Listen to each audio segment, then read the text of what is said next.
The morning sun cast long shadows across the naval base as Lieutenant Sarah Martinez stepped out of the black sedan. Her olive-drab uniform was crisp, her brown hair pulled back in a regulation bun, and her dark eyes scanned the concrete buildings ahead. She carried herself with the quiet confidence of someone who had earned every step she'd taken to get here. The driver, a young sailor, glanced at her in the rearview mirror. "Ma'am, are you sure this is the right place? SEAL Team 6 doesn't usually—" "I'm sure." Sarah cut him off politely but firmly. She knew exactly why he was confused. Women weren't typically assigned to the most elite special operations unit in the Navy, but here she was, with orders that had come from the very top of the chain of command.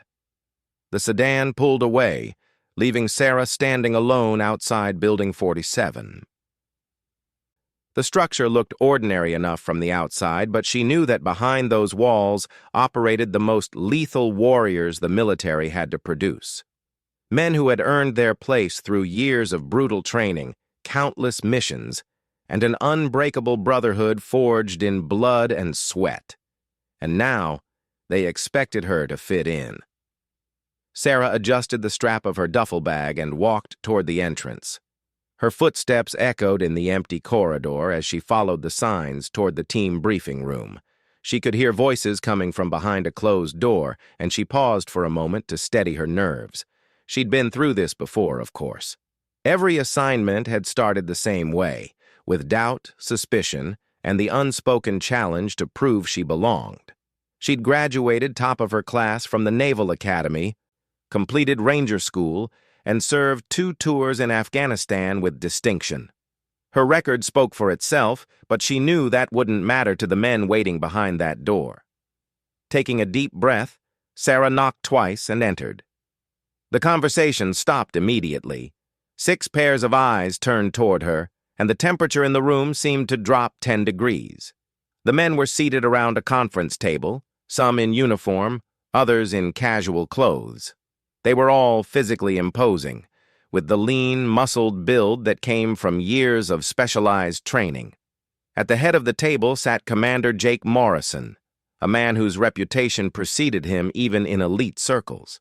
He was in his early 40s, with graying hair at his temples and pale blue eyes that had seen too much combat. Scars crisscrossed his forearms, and when he looked at Sarah, his expression was unreadable. "You must be Martinez," Morrison said, his voice carrying a slight Texas drawl. "Have a seat." Sarah moved to the empty chair at the far end of the table, acutely aware that every movement was being scrutinized. She sat down and placed her hands flat on the table, meeting Morrison's gaze directly. "Gentlemen," Morrison continued, "meet your new team member, Lieutenant Sarah Martinez, U.S. Army Rangers, decorated veteran, expert marksman."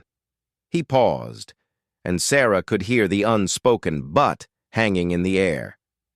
"The Pentagon, in their infinite wisdom, has decided that we need to integrate a female operative into our unit." The man to Morrison's right, a massive African-American with arms like tree trunks, snorted softly. "No offense, Lieutenant, but this isn't the Rangers. We work differently here." "None taken, Senior Chief," Sarah replied, reading his rank insignia. "I'm here to learn." "Learning gets people killed," another man spoke up. He was shorter than the others, but carried himself with the compact intensity of a coiled spring.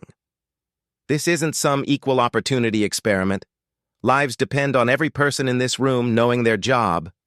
Sarah nodded. "I understand that completely. I'm not asking for special treatment. I'm asking for the chance to prove I can do the job." Morrison leaned back in his chair, studying her. "Your file says you've seen combat. 2 tours in Afghanistan, 3 Bronze Stars, 1 Silver Star. Impressive on paper." His tone suggested that paper meant very little to him. "Paper doesn't stop bullets," Sarah agreed. "But neither does gender. In Helmand Province, the Taliban didn't care that I was a woman when they were shooting at me. They just cared that I shot back better." This earned her a few grudging nods around the table, but the skepticism remained thick in the air. "Tell us about the Silver Star," Morrison said. Sarah had been expecting this question. The Silver Star was her highest decoration, and she knew they'd want to hear the story firsthand. She kept her voice steady and factual as she recounted the events. "My squad was providing overwatch for a convoy when we came under heavy fire from a complex ambush. 3 vehicles were disabled, and we had multiple casualties pinned down in the kill zone. The squad leader was hit in the first 30 seconds. She paused, remembering the chaos of that day. The smell of burning diesel, the screams of wounded soldiers, the distinctive crack of AK-47s echoing off the valley walls. I took command and directed suppressing fire while calling in air support. But the wounded couldn't wait for the birds to arrive. I went down into the kill zone twice to pull out casualties, then coordinated with the quick reaction force to break the ambush." "How many enemy KIA?" asked the senior chief. 7 confirmed, Sarah replied, "plus unknown wounded. The engagement lasted 43 minutes. The room was quiet for a moment. Morrison's expression hadn't changed, but Sarah caught him exchanging a glance with the senior chief. "That's a hell of a day's work," Morrison admitted. "But Afghanistan isn't the only place we operate. Our missions are different, more specialized, more demanding." "I understand that, sir. That's why I'm here." Morrison stood up and began pacing behind his chair. "Let me be clear about something, Martinez. This team has been together for 3 years. We've conducted 17 classified operations together. We know each other's strengths, weaknesses, and habits. We can communicate without words and move as one unit." He stopped pacing and fixed her with that unsettling stare. "You're an unknown variable, and in our line of work, unknown variables get people killed." Sarah met his gaze steadily. "Then let me become a known quantity." "That's exactly what we're going to do," Morrison said. "Starting tomorrow, you'll undergo a 30-day evaluation period. You'll train with us, live with us, and prove that you can keep up. If you can't—" He didn't need to finish the sentence. Sarah understood perfectly. "I won't let you down, sir." "We'll see." Morrison sat back down. "Jackson will show you to your quarters and get you equipped. We start at 500 tomorrow. PT, then range time, then tactical scenarios. Questions?" Sarah shook her head. "No questions, sir." "Dismissed." As Sarah stood to leave, the man Morrison had called Jackson rose as well. He was tall and lean, with intelligent green eyes and premature lines around them that spoke of years squinting through rifle scopes. "Come on," Jackson said, his voice neutral. "Let's get you settled in." They walked in silence through the corridors until Jackson finally spoke up. "You know what you're walking into here, right?" "I have an idea," Sarah replied carefully. "I don't think you do." Jackson stopped walking and turned to face her. "Look, I've got nothing personal against women in combat. Hell, I've worked with some badass female pilots and intel officers. But this—" He gestured around them. "This is different." "Different how?" "These guys have been through hell together. Rodriguez over there, he saved Morrison's life in Syria. Thompson pulled Jackson out of a building that was collapsing in Yemen. Senior Chief Williams covered a retreat in Somalia that saved 8 civilians." Jackson resumed walking, and Sarah fell into step beside him. "What I'm saying is, they're not going to make it easy on you. They can't afford to. Too much depends on absolute trust and coordination." "I wouldn't want them to make it easy," Sarah said. "Easy doesn't make you better." Jackson glanced at her with something that might have been approval. "We'll see if you still feel that way after tomorrow." They stopped outside a door marked with a simple number. 15. Jackson handed her a key card. "Your room. Chow Hall is down the hall to the left, open 24 hours. Laundry is in the basement. Any problems with your gear? See Petty Officer Chen in supply." "Thanks," Sarah said, swiping the card and pushing open the door. The room was Spartan but functional. A single bed, a desk, a small dresser, and a tiny bathroom. It was exactly what she'd expected. One more thing, Jackson said, still standing in the doorway. Morrison's a good commander, tough but fair. He'll give you every opportunity to succeed. But if he decides you're a liability, he'll cut me loose, Sarah finished. I get it. Jackson nodded. Get some rest. Tomorrow's going to be a long day. After he left, Sarah sat on the edge of the bed and looked around her new home. She'd been through this dance before, but never at this level. Navy SEALs were the elite of the elite, and she knew that everything she'd accomplished up to this point was just the price of admission. She unpacked methodically, hanging her uniforms in the small closet and arranging her personal items on the desk. There wasn't much: a photo of her parents, a book of poetry, and a small wooden box that contained her most precious possession. Sarah opened the box and lifted out a silver compass. It had belonged to her grandfather, a Marine who had fought at Iwo Jima. He'd given it to her when she'd announced her intention to join the military, telling her it would always help her find her way home. But home, for Sarah, wasn't a place. It was the sense of belonging that came with being part of something larger than herself. She'd found it in the Rangers, and she'd lost it when politics and policies had limited her opportunities for advancement. Now she had a chance to find it again, but only if she could prove herself to 6 of the most elite warriors in the world. She closed the compass and returned it to the box, then lay back on the narrow bed. Tomorrow would bring the first test, and she knew there would be many more to follow. They would push her, test her, and try to break her down. But Sarah Martinez had been pushed before, and she was still standing. She'd proven herself in the deserts of Afghanistan and the mountains of Pakistan. She'd led soldiers through firefights and brought them home alive. And she'd do whatever it took to prove that she belonged here. 2. The next morning came early, announced by a sharp knock on her door at 0445. Sarah was already dressed and ready, having learned long ago that punctuality was just another way to show respect for the mission and the team. She followed the other team members to the physical training area, a combination gym and obstacle course that looked like something designed by someone with a serious sadistic streak. Morrison was already there, wearing PT gear and checking his watch. "Morning, gentlemen and lady." His voice carried easily across the space. "Today we start with basics. 2-mile run, followed by calisthenics, then the obstacle course. Martinez, you'll run with Williams." Senior Chief Williams stepped forward, and Sarah could see the skepticism in his eyes. He was built like a linebacker, all power and muscle, and she knew he was probably wondering how she'd keep up with his pace. "Ready, Lieutenant?" Williams asked. "Ready, Senior Chief." The run started at a moderate pace, but Williams gradually increased the speed. Sarah settled into a rhythm beside him, her breathing steady and controlled. She'd always been a strong distance runner, and the pace didn't concern her. By the 1-mile mark, she noticed Williams glancing at her more frequently. Her form was still good, her breathing still controlled, and she hadn't fallen behind by even a step. "You run in college?" Williams asked. "High school and academy," Sarah replied. "Middle distance." "It shows." They completed the 2 miles in under 13 minutes, well within the acceptable range for the team's standards. As they stretched afterward, Sarah caught Morrison watching them with an unreadable expression.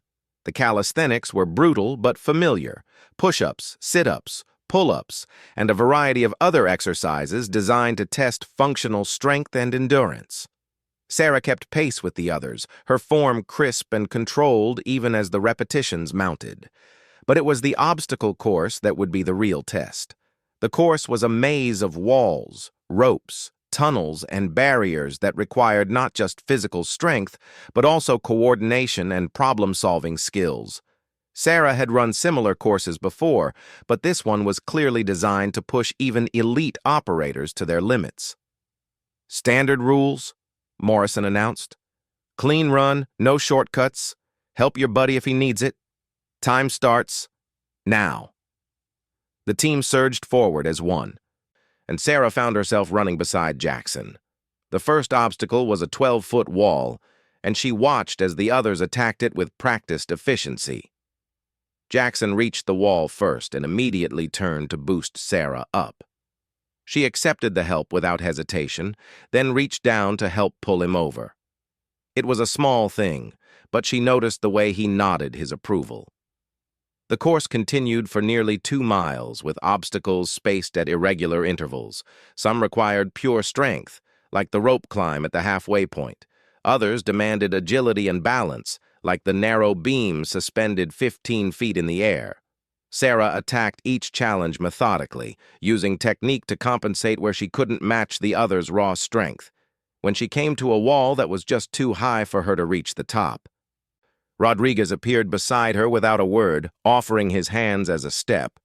They finished the course as a group, sweating and breathing hard, but moving with the fluid coordination that marked a professional unit.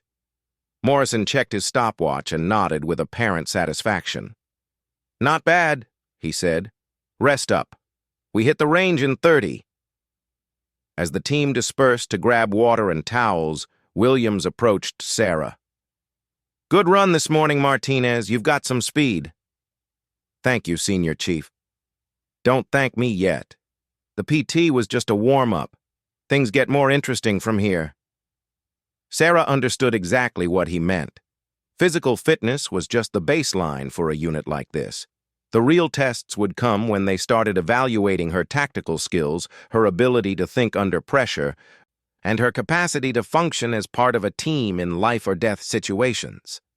But for now, she'd passed the first hurdle. She'd shown that she could keep up physically, and more importantly, she'd demonstrated that she understood the importance of teamwork over individual glory. It was a start. But she knew that the real challenges were still ahead. The range was unlike anything Sarah had experienced before. While military ranges typically focused on marksmanship at known distances with standard targets, this facility seemed designed to simulate the chaos and unpredictability of real combat. Morrison led the team through a series of steel doors into a vast indoor space that could have been mistaken for a movie set. Mock buildings, shipping containers, and vehicles were arranged in a complex maze, with pop-up targets and electronic sensors positioned throughout. "This is where we separate the shooters from the snipers," Morrison announced, gesturing toward a rack of weapons. "Rodriguez, you're first up, then Thompson, Jackson, Williams, Chen, and finally Martinez." Sarah noticed the order immediately. She was going last, which meant she'd have to perform under maximum pressure with everyone watching and comparing her to the others' runs.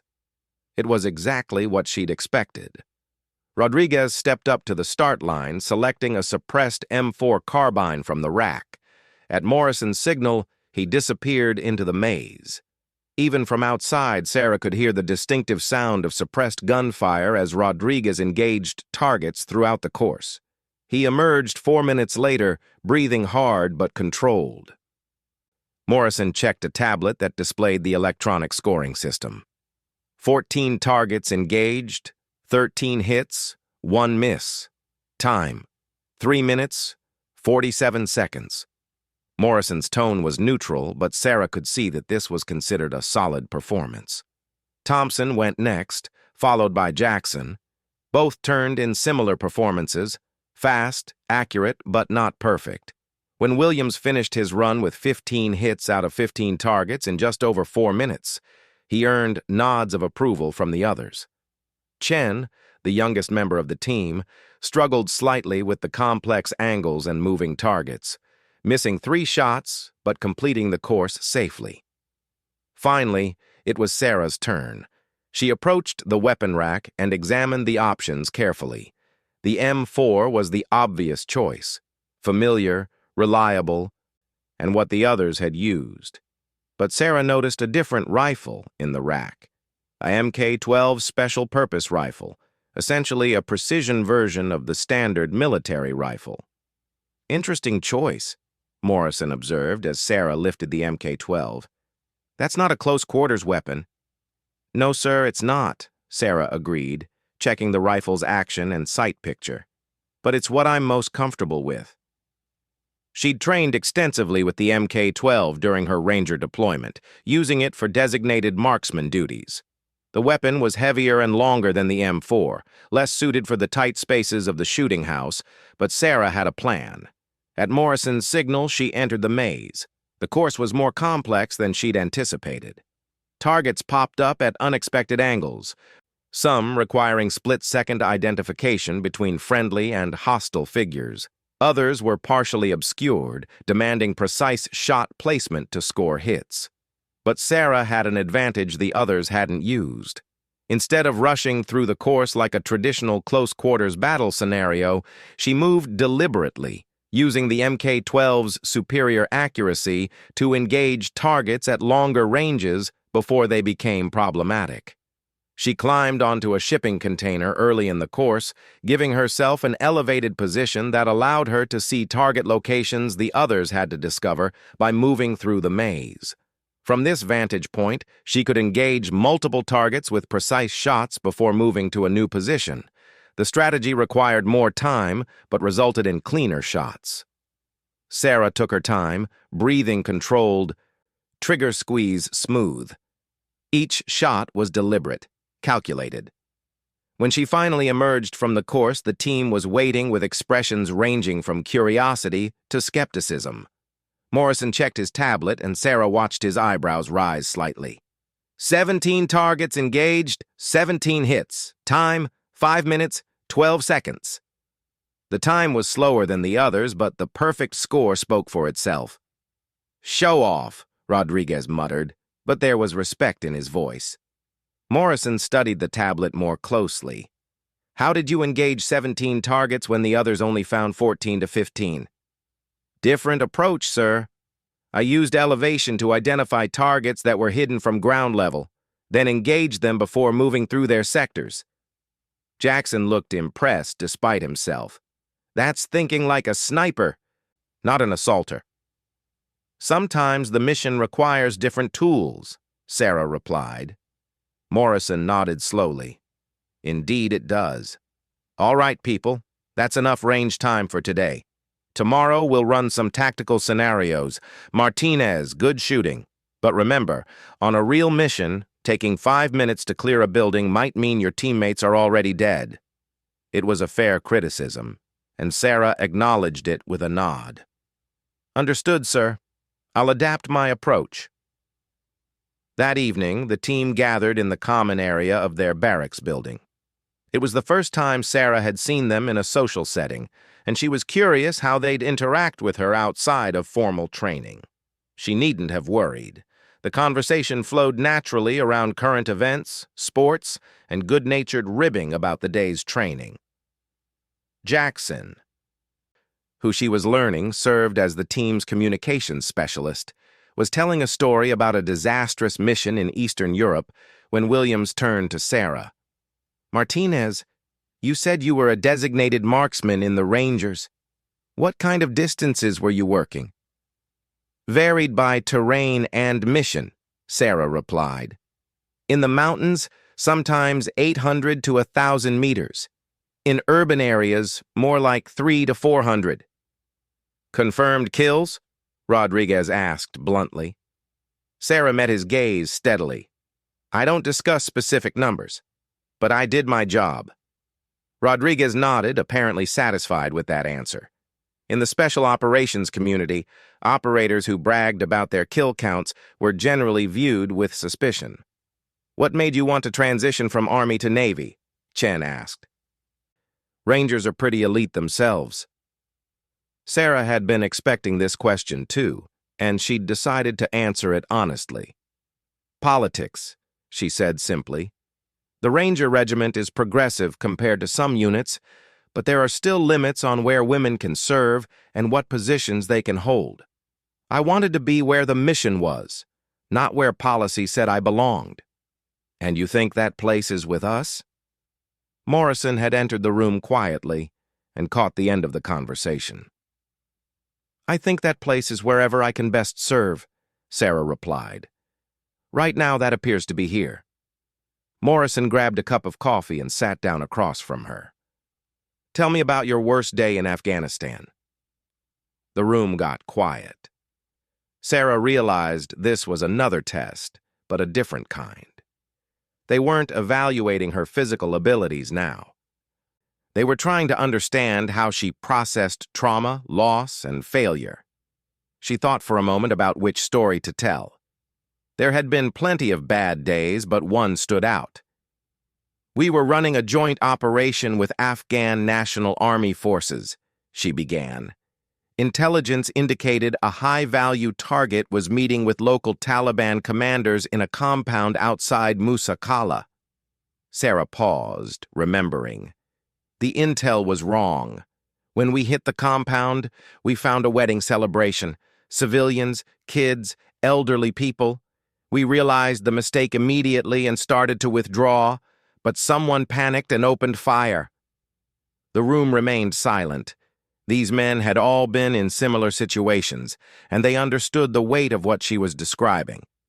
In the confusion, 3 civilians were killed and 7 wounded. 2 of them were children. Sarah's voice remained steady, but Morrison could see the pain in her eyes.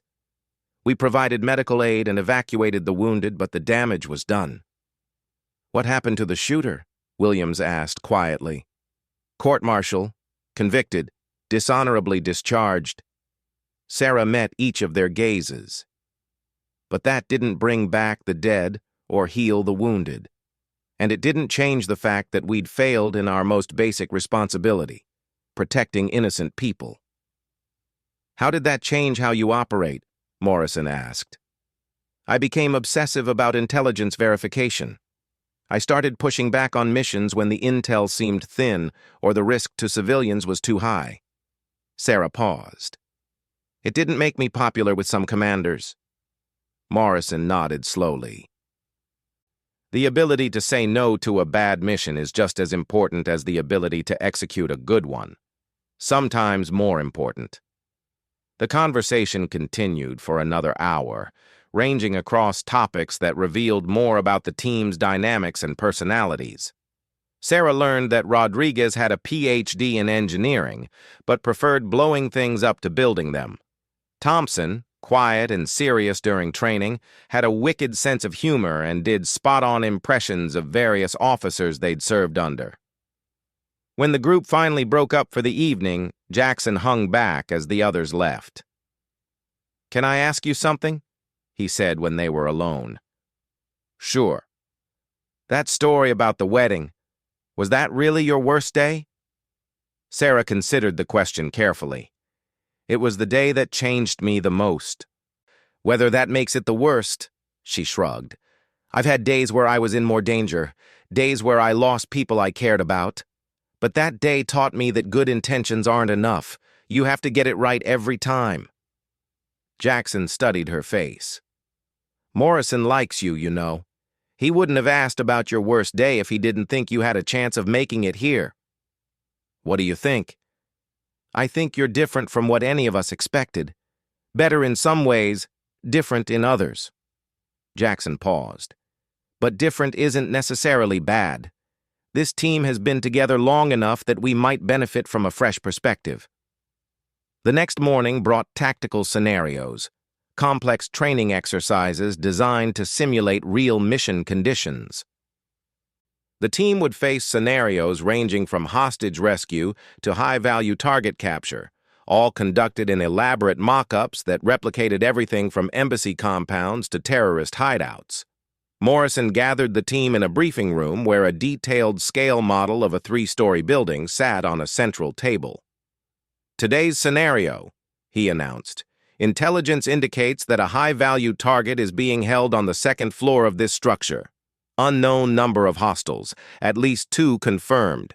Civilians possibly present. Your mission is to secure the target and extract him safely."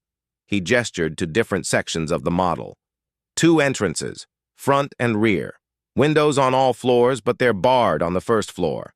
The building is surrounded by open ground on 3 sides, with a narrow alley on the 4th. Sarah studied the model carefully.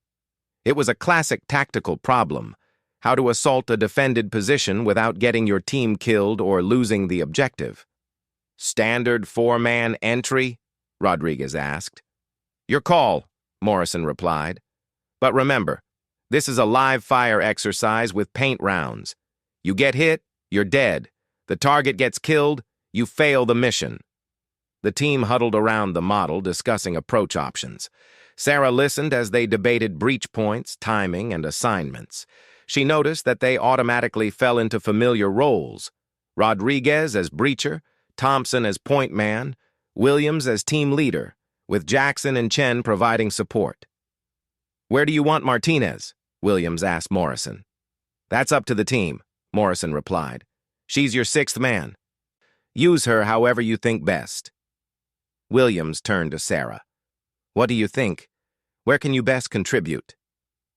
Sarah had been studying the model while they talked, and she had an idea.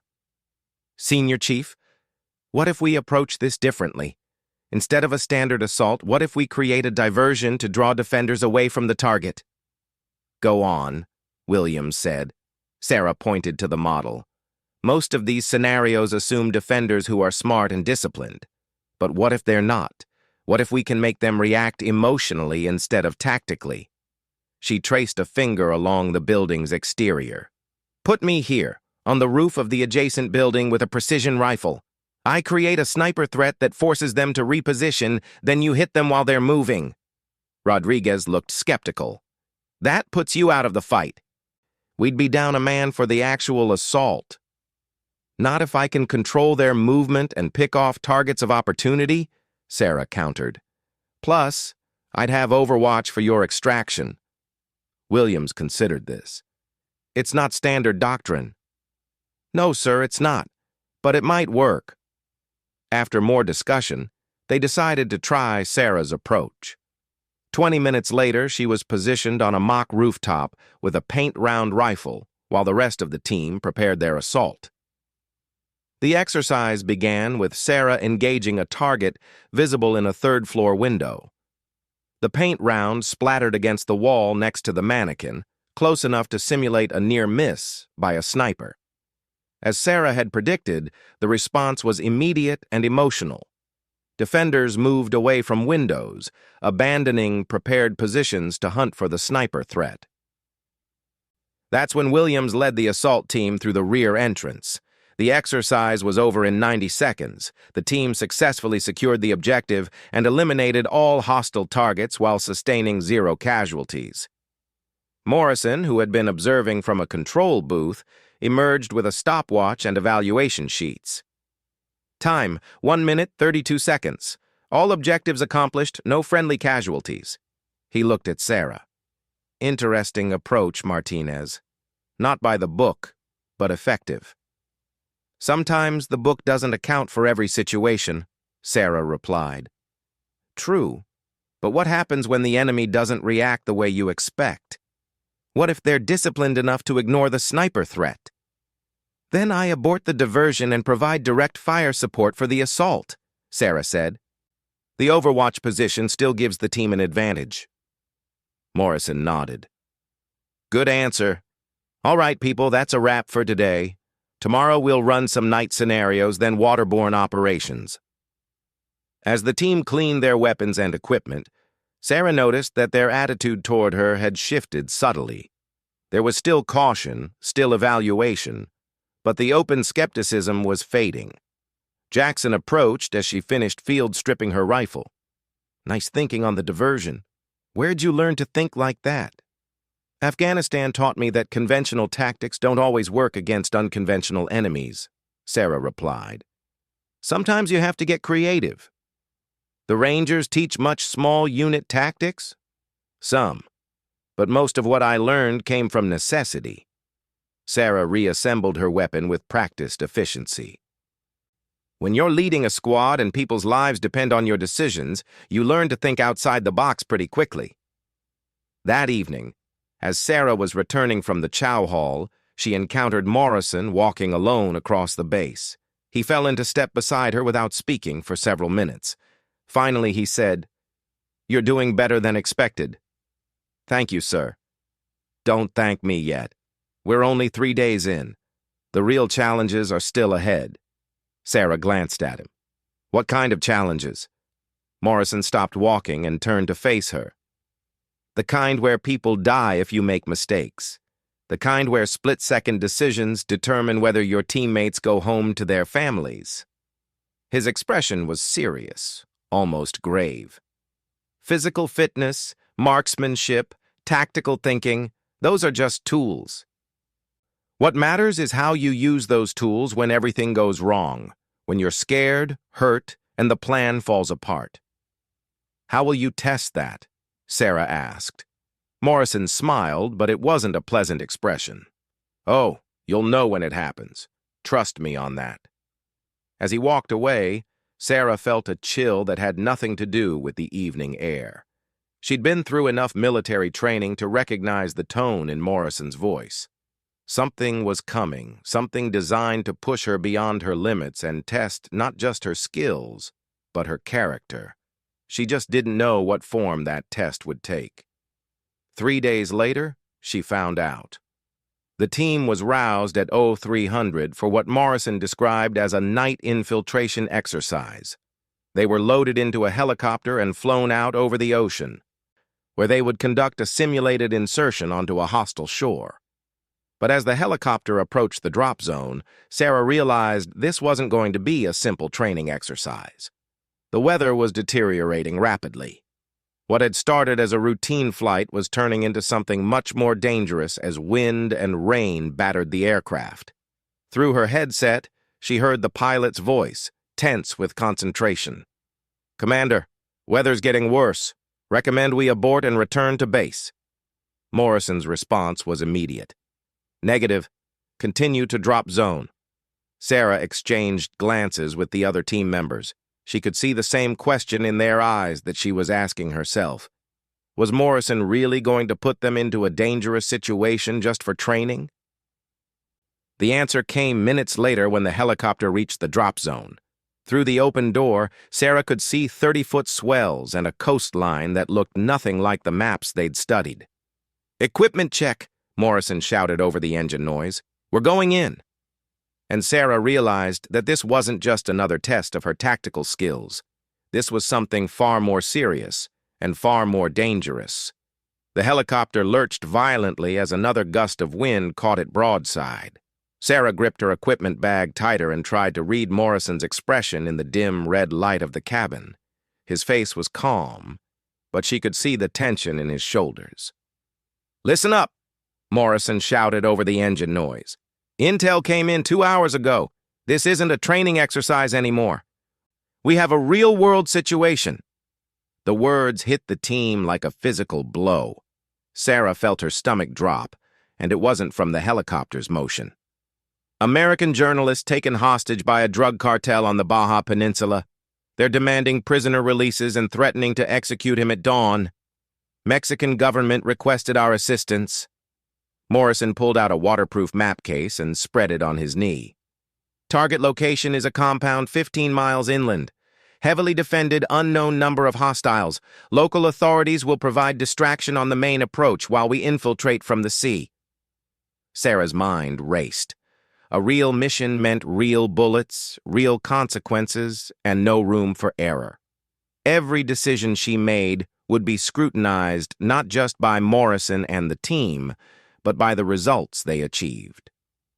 "Weather's against us," Williams observed, looking out at the storm-tossed ocean below. "Weather's our friend," Morrison corrected. "Gives us concealment and surprise. They won't expect anyone to be crazy enough to infiltrate in these conditions." The helicopter pilot's voice crackled through their headsets. "Commander, we're approaching the drop zone. Seas are running 30 to 35 feet. This is going to be rough." Morrison looked at each team member in turn, his gaze lingering on Sarah for a moment longer than the others. "Final equipment check. We go in 60 seconds. Sarah ran through her gear one last time. Waterproof weapon case, ammunition, medical supplies, communications equipment.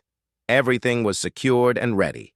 She'd done this dozens of times in training, but never in conditions this severe, and never with lives hanging in the balance. 30 seconds, the pilot announced.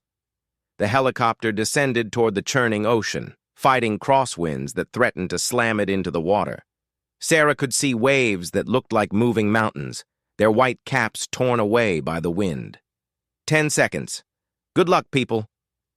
Morrison was first out the door, disappearing into the darkness. The others followed in rapid succession. Williams, Rodriguez, Thompson, Jackson, Chen. Then it was Sarah's turn. She stepped to the edge of the door, looked down at the black water far below, and jumped. The fall seemed to last forever. Wind tore at her equipment and clothing as she plummeted toward the ocean. She hit the water hard, the impact driving the breath from her lungs despite her protective gear. The water was shockingly cold and chaotic. Waves larger than buildings rose and fell around her, and the darkness was absolute.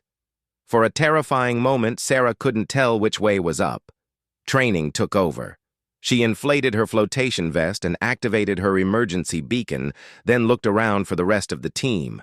Red chemical lights bobbed in the water nearby, marking the other team members' positions. "Sound off," Morrison's voice came through her waterproof radio. "Williams up. Rodriguez up. Thompson up. Jackson up. Chen up. Martinez up," Sarah added, treading water and fighting to stay with the group. "All right, people. Shore is 200 meters that way. Stay together. Watch for rocks." The swim to shore was a nightmare. The waves were massive and unpredictable, constantly threatening to separate the team or dash them against the rocky coastline. Sarah found herself swimming harder than she'd ever swum in her life, fighting not just to make progress, but simply to survive. Halfway to shore, Chen got into trouble. A large wave caught him wrong, and Sarah saw him go under. Without thinking, she changed course and swam toward his last position. She found him struggling 20 feet below the surface, his equipment tangled in some kind of debris. Sarah dove down, her lungs burning, and worked frantically to free him. By the time she got him to the surface, both of them were nearly exhausted. "I've got Chen," she radioed to Morrison. "He's okay, but we're falling behind." "Roger. Williams, go back and help them in." Williams appeared out of the darkness, powerful strokes carrying him quickly to their position. Together, he and Sarah helped Chen reach the shore, where the rest of the team was already preparing their equipment. "You all right, Chen?" Morrison asked as they dragged him onto the rocky beach. "Yeah," Chen gasped, spitting up seawater. "Thanks to Martinez. She saved my life out there." Morrison looked at Sarah with something that might have been approval. "Good work, but we're behind schedule. Let's move." The team quickly changed into dry clothes and checked their weapons. The compound was still 12 miles away, and they had less than 4 hours until dawn. They moved inland through terrain that seemed designed to break bones and destroy equipment. Rocky hills, dense vegetation, and treacherous footing made every step a challenge. Sarah found herself grateful for all those pre-dawn runs and obstacle courses that had seemed so punishing just days earlier. 2 hours into the hike, they reached their observation position overlooking the target compound. Morrison pulled out binoculars and studied the objective while the team took cover behind a ridge. "Concrete building, 2 stories," he reported quietly. "Guard towers at each corner, maybe 6 to 8 sentries visible. Lights are on in the second-floor windows. That's probably where they're keeping the hostage." He passed the binoculars to Williams, who took his own look and nodded grimly. "Heavy security. They're expecting trouble." "What's the approach?" Rodriguez asked. Morrison spread out a hand-drawn map. "South wall has the least visibility from the guard towers. We breach there, clear the first floor, then locate and extract the hostage from the second floor." "What about external security?" Sarah asked. "Those sentries will call for backup the moment they see us." "That's why we take them out first," Morrison replied. "Simultaneous shots from concealed positions." Sarah studied the compound through her rifle scope. The distances were challenging, between 300 and 400 meters to the various sentry positions. In daylight with perfect conditions, they would be difficult shots. In darkness with crosswinds from the storm, They would be nearly impossible. "Sir," she said carefully, "I could move closer, get better angles on the sentries." Morrison turned to look at her. "Explain." Sarah pointed to a rocky outcropping about 200 meters from the compound's south wall. "That position would give me line of sight to 3 of the 4 towers. The range would be much more manageable." "You'd be isolated," Williams pointed out. "If something goes wrong, we couldn't support you." "But I could provide overwatch for your approach and extraction," Sarah countered. "And if the primary plan fails, I'd be positioned to cause enough confusion to give you a chance to adapt." Morrison considered this. "It's risky. If they spot you before you can take out the sentries—" "They won't," Sarah said with quiet confidence. "I'm good at staying invisible." After a tense discussion, they decided to try Sarah's plan. While the team moved to their assault position, she worked her way across the broken terrain to the rocky outcropping. The position was perfect. From here, she could see into the compound clearly, with good angles on 3 of the 4 guard towers. More importantly, the hostage's window was clearly visible. She could see a figure silhouetted against the light inside. "Dragon, this is Overwatch," she radioed to Morrison, using the call signs they'd established. "I'm in position. I have eyes on 3 sentries and the target building." "Roger, Overwatch. Stand by." Sarah settled in behind her rifle and began calculating ranges and wind conditions. The storm was still blowing, but the wind here was more predictable than it had been at sea. Through her scope, she watched the sentries move through their patrol patterns. They were disciplined, alert, and well-armed. Taking them out would require perfect timing and precision. "Dragon, Overwatch," she radioed. "Sentries are running a 2-minute cycle. I'll have a 15-second window when all 3 are stationary." "Roger.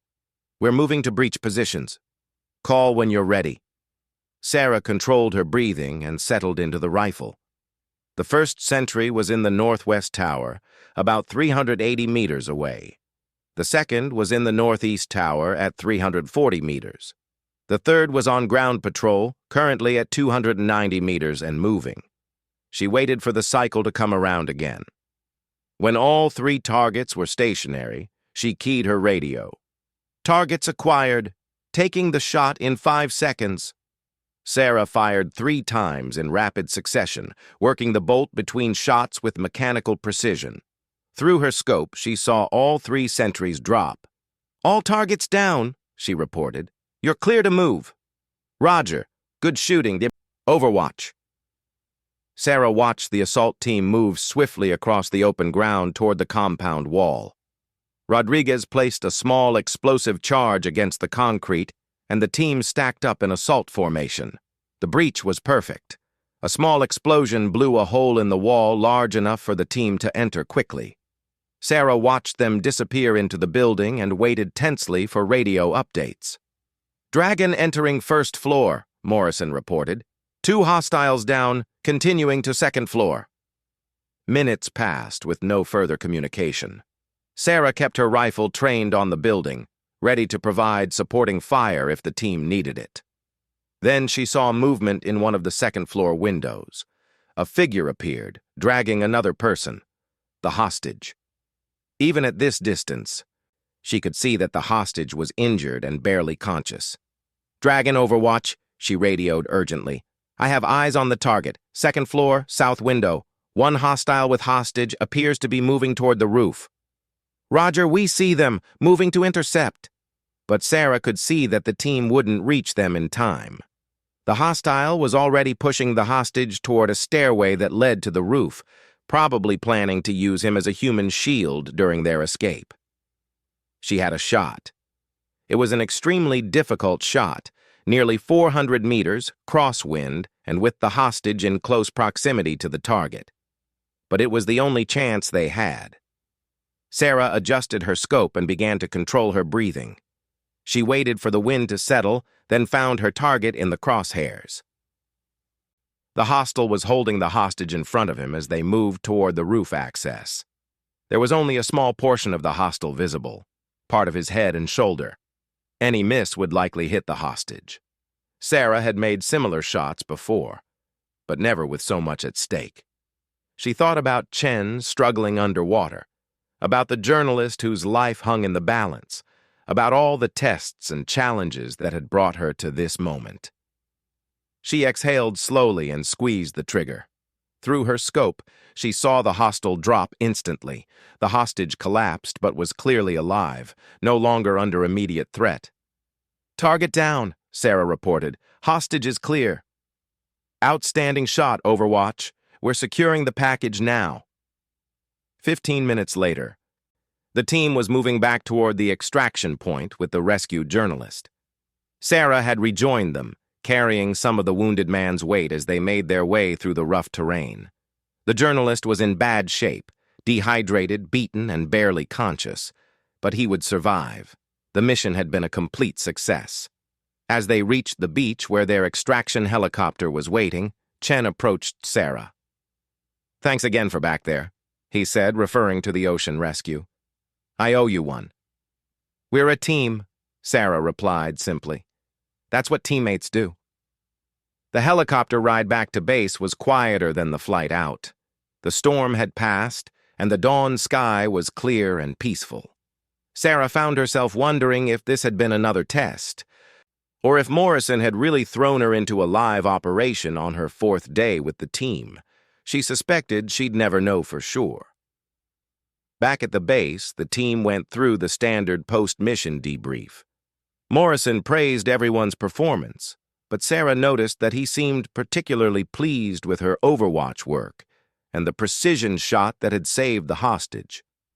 "That was a hell of a shot, Martinez," Rodriguez said as they cleaned their weapons. 400 meters in crosswind with a hostage situation? That takes brass." "Just doing my job," Sarah replied, but she could see the respect in his eyes. After the debrief, Sarah returned to her quarters to clean up and change clothes. She was exhausted, sore from the swim and hike, and ready for a hot shower and some sleep. She had just pulled off her tactical shirt when there was a sharp knock on her door. "Martinez, it's Morrison. We need to talk." Sarah quickly grabbed a clean shirt, but Morrison was already pushing the door open. "Sir, I was just—" Morrison stopped mid-sentence, his eyes fixed on Sarah's back. She realized with horror that he could see her bare back, and more specifically, the large tattoo that covered most of it. For a moment, neither of them moved. Sarah felt exposed, vulnerable. Her most private secret laid bare to the man whose approval she'd been desperately seeking. The tattoo was a memorial, done in stark black ink. In the center was the distinctive insignia of the 75th Ranger Regiment, surrounded by dates, names, and locations. Each represented a fallen comrade, a friend who hadn't made it home from Afghanistan. But it was the centerpiece that had frozen Morrison in place. Below the Ranger tab was another insignia that Sarah had earned through blood and sacrifice. The Combat Infantry Badge, and below that, the distinctive crossed rifles of a combat veteran. Around the border of the tattoo were coordinates, not random numbers, but the exact locations where Sarah had lost members of her squad. Each set of coordinates was accompanied by a name and a date. Morrison's voice was barely above a whisper when he finally spoke. "Objective Rhino?" Sarah's hand trembled slightly as she finished pulling on her shirt. Very few people would recognize those coordinates, but Morrison clearly did. "You were there?" she asked, turning to face him. "I was the SEAL team leader who called in the fire mission that saved your squad." Morrison's expression had completely changed. Gone was the skeptical commander, replaced by something approaching awe. "You're Sergeant Martinez, the one who held the position for 6 hours while surrounded." Sarah nodded slowly. "You're the one who brought the cavalry." Morrison sat down heavily on her desk chair, still staring at her in disbelief. "We got the report afterward. 12 Rangers surrounded by 200 Taliban fighters. No air support available, no quick reaction force, ammunition running low. You held that hilltop for 6 hours until we could reach you. We lost 4 people, Sarah said quietly. You saved 8, Morrison countered, including that wounded Afghan interpreter who later provided intel that stopped 3 major attacks. Morrison shook his head in amazement. I recommended the squad leader for the Medal of Honor, but the report said he was killed in the first hour of fighting. He was. I took command after Staff Sergeant Williams went down. Sarah's voice was steady, but Morrison could see the pain in her eyes. The Medal of Honor recommendation was supposed to be for me, but some people thought it would be politically complicated. So they gave you the Silver Star instead. Yes. Morrison was quiet for a long moment, processing this revelation. Finally, he stood up and extended his hand. It's an honor to serve with you, Sergeant Major Martinez. Sarah shook his hand, confused. Sergeant Major? I'm a lieutenant? Morrison smiled. Not anymore. Field promotion, effective immediately. And Martinez? Yes, sir. Welcome to the team. Word of the tattoo's significance spread quickly through the team. By evening, Sarah found herself sitting in the common room with 6 men who were looking at her with completely different eyes. So, you're the ranger who held Objective Rhino, Williams said, shaking his head in disbelief. We heard stories about that fight, but the details were classified. Still are, Sarah replied. Fair enough. Rodriguez leaned forward. But I have to ask, why didn't you tell us who you were from the beginning? Sarah considered the question. Would it have mattered? You needed to know if I could do the job, not what I'd done in the past. My record should speak for itself. Your record does speak for itself, Morrison said, entering the room with a bottle of bourbon and glasses. But so does character, and holding that hilltop for 6 hours while outgunned 20-1, that speaks to character. He poured bourbon for everyone and raised his glass.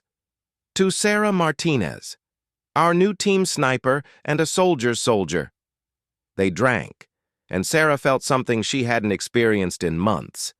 The sense of belonging, of being accepted not despite her gender, but because of her abilities and character. Jackson set down his glass and grinned. So, does this mean we can stop treating you with kid gloves? Sarah laughed. Please do. I was wondering when you were going to start being yourselves around me. Oh, you have no idea what you just asked for, Chen said ominously. The conversation continued late into the evening, ranging across shared experiences, military humor, and the kind of casual camaraderie that marked a cohesive unit. Sarah found herself relaxing completely for the first time since arriving at the base. Later, as the group was breaking up, Morrison pulled her aside. I have a question, he said quietly. Why haven't you gotten that tattoo updated with your new rank and decorations? Sarah smiled sadly. Because it's not about me. It's about them. The people who didn't make it home. Adding my accomplishments to their memorial seemed wrong. Morrison nodded with understanding. Honor the fallen by serving the living. Something like that? Well, for what it's worth, I think they'd be proud of you. I hope so, Sarah replied. Every day, I hope so. 3 weeks later, SEAL Team 6 received orders for a classified mission in Southeast Asia. As Sarah packed her equipment, she realized that the 30-day evaluation period had passed without her even noticing. She was no longer the outsider trying to prove herself. She was part of the team, trusted with their lives and responsible for their safety. It was exactly what she'd been searching for since leaving the Rangers. Morrison appeared in her doorway as she finished packing. Ready for this? Ready, sir. Good. Because where we're going, there won't be any doubt about whether you belong here or not. From now on, you're just another member of the team. Sarah shouldered her equipment bag and followed Morrison toward the helicopter that would take them to their next mission. As they walked, she thought about the long journey that had brought her to this moment, the skepticism, the tests, the gradual acceptance. But mostly she thought about the coordinates tattooed on her back, and the friends who had died so that she could be here. She would honor their sacrifice by being the best SEAL she could be. The helicopter lifted off into the darkness, carrying 6 of the Navy's most elite warriors toward an uncertain future. In the red light of the cabin, Sarah Martinez checked her weapons one final time and prepared for whatever lay ahead. She was exactly where she belonged.